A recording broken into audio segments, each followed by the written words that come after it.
Welcome to copy किताब। आज हम डिस्कस करेंगे इलस्ट्रेशन नंबर 23। यहाँ से आपका जो टॉपिक स्टार्ट होता है वो है लिक्विड रेशो का।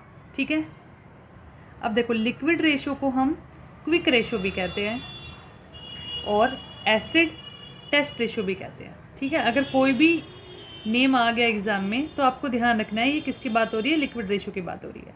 ठीक है, अब देखो लिक्विड रेशो आपका मेजर करता है एक एंटरप्राइज की एबिलिटी। किस चीज़ की एबिलिटी? वो एबिलिटी जिससे वो शॉर्ट टर्म अपनी फिनेंशियल ऑब्लिगेशन को पे कर रहा है। ठीक है, ability of the enterprise to meet its short term financial obligation. ठीक है, शॉर्ट टर्म फिनेंशियल ऑब्लिगेशन का मतलब क्या होता है? Current liabilities. ठीक है, तो एक ऑर्गेनाइजेशन की क्या एबिलिटी है अपनी करंट लायबिलिटीज़ को पे करने की, वो हमें बताएगा लिक्विड रेशो। अब आप कहोगे करंट रेशो में भी ऐसा ही था। हाँ, करंट रेशो में भी यही था, लेकिन थोड़ा सा डिफरेंस है। इसमें जो हम अपनी करंट लायबिलिटीज़ को पे करेंगे वो करेंगे अपने मोस्ट लिक्विड करंट एसेट्स की हेल्प से। मोस्ट करंट लिक्विड एसेट्स कौन से होंगे? करंट एसेट्स मतलब जिन्हें हम कैश के फॉर्म में चेंज करा सकते हैं विद इन 1 ईयर। ठीक है, लिक्विड करंट एसेट्स मतलब जिन्हें हम बहुत ही क्विकली कैश में चेंज करा सकते हैं। ठीक है, ऐसे एसेट्स की वजह से हम अपनी जो हमारी करंट लायबिलिटीज़ है उन्हें पे करेंगे, वो बताएगा हमें लिक्विड क्विक रेशो। ठीक है, अब इसमें एक बात ध्यान रखनी है, जैसे मान लो फर्म को अर्जेंट ज़रूरत है 1 लाख रुपीज़ की अपनी कुछ लायबिलिटी को पे करने के लिए, तो उसके लिए उसके पास कितने एसेट्स अवेलेबल है। ठीक है, तो ये फर्म का हमें पता चलेगा लिक्विड रेशो से। ठीक है, अगर मैं आपसे अभी पूछूं लिक्विड रेशो का फॉर्मूला क्या होगा, तो आप मुझे कहेंगे liquid ratio equal to liquid assets upon current liabilities. ठीक है, करंट लायबिलिटीज़ आपको पता है। अब यहाँ पे नई टर्म आ गई है लिक्विड एसेट्स। अब इसमें हमें बस एक ही बात पता होनी चाहिए कि लिक्विड एसेट्स में हमारे कौन से एसेट्स आएंगे। ठीक है, अब देखो इन्हें भी हम बैलेंस शीट में करंट एसेट्स के अंडर शो करते हैं। ठीक है, इसमें करंट इन्वेस्टमेंट आएंगी, शॉर्ट टर्म इन्वेस्टमेंट और मार्केटेबल सिक्योरिटीज़ भी आएंगी, ट्रेड रिसीवेबल भी आएंगे और cash and cash equivalent, short term loans and advances और बाकी अदर करंट एसेट्स भी आएंगे। ठीक है, अब देखो सीबीएसई गाइडलाइन के अकॉर्डिंग अदर करंट एसेट में आप प्रीपेड एक्सपेंसेस, एक्रूड इनकम और एडवांस टैक्स को ही हमें कंसिडर करना है। मतलब अदर करंट एसेट्स में बाकी चीज़ें भी आती है, लेकिन हमारे सिलेबस में जो अदर करंट एसेट्स का मतलब है उसमें इन्हीं 3 आइटम से है, प्रीपेड एक्सपेंसेस, एक्रूड इनकम और एडवांस टैक्स। ठीक है, अब हमें जो बात ध्यान रखनी है वो ये रखनी है कि जो लिक्विड एसेट्स जब हम कैलकुलेट करेंगे उसमें हमारी इन्वेंट्रीज़ जो कि हमारा स्टॉक है वो नहीं आएगा। इन्वेंट्रीज़ क्यों नहीं आएगा? क्योंकि इन्वेंट्रीज़ को आप इतने इजीली कैश में चेंज नहीं करा सकते। मान लो आपकी एक क्लोथ्स की शॉप है। ठीक है, अभी आपको अर्जेंट 5000 रुपीज़ चाहिए, तो उसके लिए पहले आपको इन क्लोथ्स को बेचना पड़ेगा। ठीक है, तो एकदम क्विकली आप इन्हें सेल करके कैश नहीं ला सकते। ठीक है, इसमें थोड़ा टाइम लग सकता है, इसलिए इन्वेंट्रीज़ को हम लिक्विड एसेट में नहीं इंक्लूड करेंगे। दूसरा है प्रीपेड एक्सपेंसेस। अब प्रीपेड एक्सपेंसेस को भी आप कैश में कहाँ कन्वर्ट करा सकते हो? ये तो आपके वो एक्सपेंसेस है जो आपने अभी पे कर दिए, फ्यूचर में पे करने थे आज ही पे कर दिए। जैसे मैंने नेक्स्ट मंथ का वाईफाई का बिल पे कर दिया है, अब इसे मैं कैश में थोड़ी कन्वर्ट करा सकती हूँ। ठीक है, तो इन्वेंट्रीज और प्रीपेड एक्सपेंसेस आपके लिक्विड एसेट्स में नहीं आएंगे। ठीक है, अब देखो डेटर्स में भी 2 चीज़ें होती है, डेटर्स और प्रोविजन फॉर डाउटफुल डेट्स।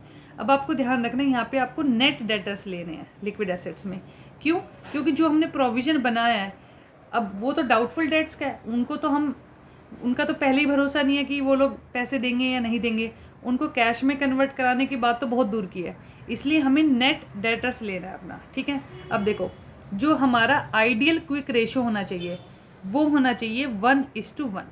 ठीक है, कि 1 रुपये के खर्चे के लिए हमारे पास 1 रुपये का एसेट भी है। ठीक है, for every rupee of current liability there is a rupee of quick asset. ठीक है, अगर आपका लिक्विड रेशो लेस देन 1 है, ठीक है, आइडियल क्या है 1:1, और अगर आपका लेस देन 1 है, क्या चीज़? Liquid ratio. इसका मतलब ये है कि आपके पास करेंट लाइबिलिटीज़ ज़्यादा है क्विक एसेट्स के कंपैरिजन में, ठीक है।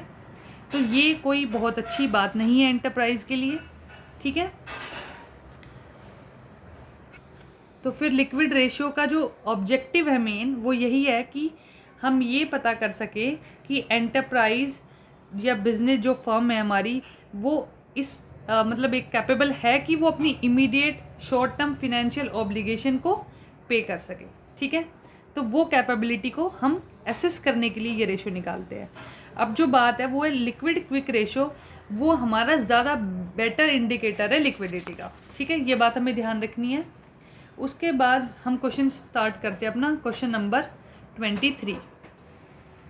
क्वेश्चन नंबर 23 में आपको लिक्विड रेशियो कैलकुलेट करना है, ठीक है। आपके पास करेंट लाइबिलिटीज़ गिवन है 50,000 की, करेंट एसेट्स गिवन है 80,000, इन्वेंट्रीज गिवन है 25,000, प्रीपेड एक्सपेंसेस है 5,000, ट्रेड रिसीवेबल है 30,000, ठीक है। अब हम सबसे पहले अपना लिक्विड रेशियो का फॉर्मूला लिखेंगे।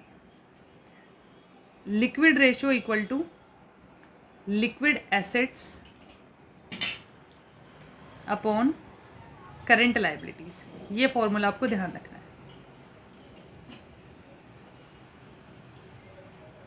ठीक है। अब देखो लिक्विड एसेट्स डायरेक्टली गिवन नहीं है, करेंट लाइबिलिटीज डायरेक्टली गिवन है, ठीक है। तो हम पहले अपना लिक्विड एसेट्स को फाइंड आउट करेंगे। लिक्विड एसेट्स का फॉर्मूला होता है current assets minus inventories minus prepaid expenses. Inventories और प्रीपेड एक्सपेंसेस दोनों हमारे करंट एसेट्स का पार्ट है, लेकिन लिक्विड एसेट्स निकालते टाइम इन दोनों को हमें माइनस करना होता है। अब आप क्वेश्चन में आएंगे, करंट एसेट्स 80,000 के गिवन है आपको, तो मैंने यहाँ 80,000 लिखा। इन्वेंट्रीज की वैल्यू है 25,000, तो मैंने 25,000 इन्वेंट्रीज के माइनस कर दिए। फिर प्रीपेड एक्सपेंसेस है 5,000 के, तो मैंने यहाँ से 5,000 भी माइनस कर दिए। तो 80,000 में से आप 30,000 टोटल माइनस करेंगे, तो आपके पास करंट लिक्विड एसेट्स की वैल्यू आएगी 50,000, ठीक है। अब यहाँ मैंने 50,000 पुट की वैल्यू, और करंट लाइबिलिटीज़ मुझे क्वेश्चन में गिवन है 50,000, तो ये कैंसिल आउट हो जाएगी और हमारे पास बचेगा 1/1, दैट इज़ 1:1।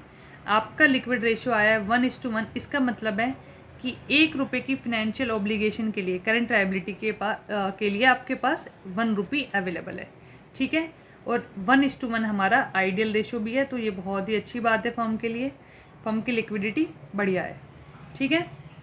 आई होप आपको समझ में आया होगा। Thank you.